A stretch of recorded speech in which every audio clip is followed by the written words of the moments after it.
KCRA3 weather alert day. A strong winter storm is impacting Northern California right now, and heavy snow has fallen in the Sierra. This is a look at I-80 at Donner Summit, and you can see how much fresh snow we have on the ground. Chain controls are in effect on I-80 and Highway 50. The storm also bringing rain to the valley. Here's a look at the rain coming down in El Dorado County earlier today. You could really see it coming down on that pool. The rain, wind, and snow all making it reasons for us calling this a KCRA3 weather alert day. Thanks for joining us at noon. I'm Lisa Gonzalez. So that rain and snow started falling this morning, and that's going to continue throughout most of the day. We've got team coverage for you this afternoon. KCRA3's Leanne Denyer is on I-80, and we'll have a look at the conditions for us. And meteorologist Dirk Verdorn is timing out all of the rain and snow for us. But let's begin with Dirk and the snow in the Sierra. A live look at I-80 at Castle Peak, and you can barely see the road and the asphalt there as that big rig truck and another vehicle are slowly making their way through right now.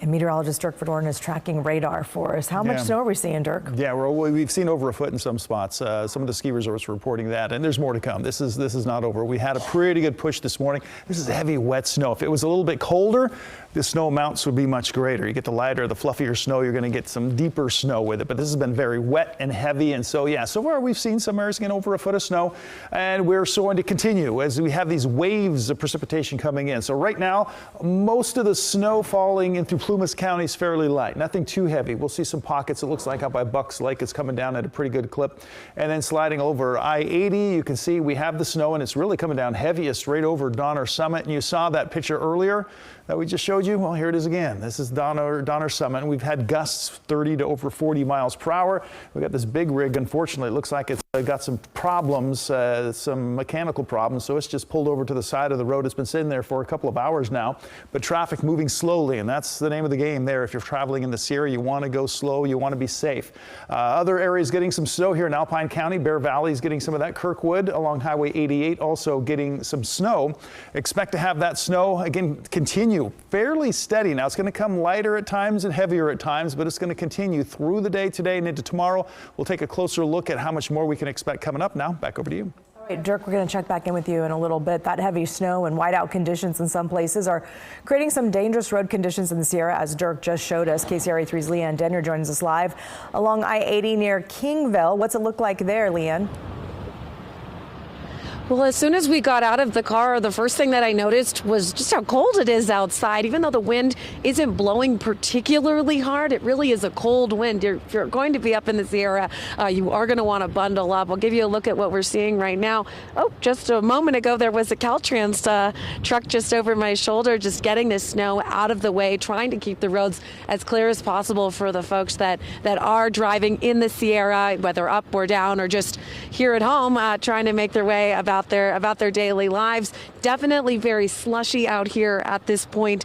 But at this moment, like Dirk was just saying, is the snow's not falling particularly hard, but it is snowing just very lightly, and it is sort of that wet, sort of sting your face when it hits you kind of snow. But we really didn't see too much traffic as we were making our way up. We're just one exit up from where chain control does begin right now.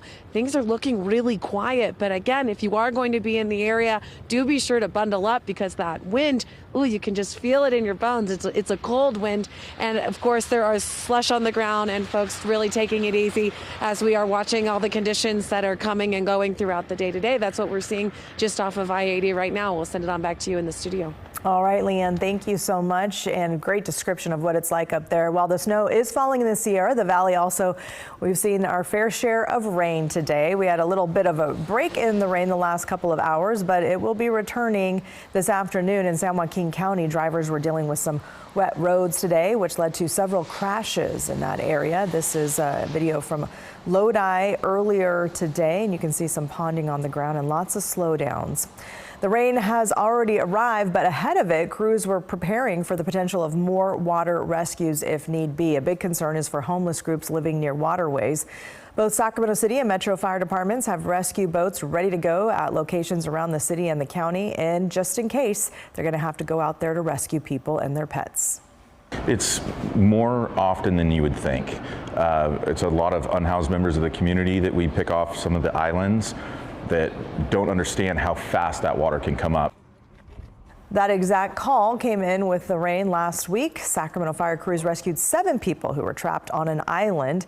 It wasn't an island before the rain started coming in, but it turned into one near the confluence of Steelhead and Arcade Creeks. And speaking of the rain, let's get back over to meteorologist Dirk Verdorn. It looks like we're in a little bit of a break right now from the rain, Dirk. There's a little break, but there's some thunderstorms that are starting to pop up. We're going to zoom into some of those areas that are seeing some electrical activity. Yes, we have near Pollock Pines, we've had some lightning strikes. We've had some lightning strikes near Plymouth, and this stretches down past Ione and towards Galt. We're currently here just to the east of Elk Grove is where we're seeing numerous lightning strikes with a band of instability right in here, stretching over Cameron Park. And so this is moving from the south to the north. And zooming in a little bit closer here, Slough House. And this area near Rancho Murieta is where we're seeing most of the lightning strikes right now. And there's several lightning strikes associated with that particular cell. And then we slide a little bit farther south, and this is the break we're talking about from Stockton towards Modesto. There's no rain currently, but you look just to the west, and that's where we have that rain really picking up, especially from Concord through Danville and on towards Livermore. We have that heavier rain, and as that slips into the valley, we could see more instability and the chance for some more lightning strikes popping up.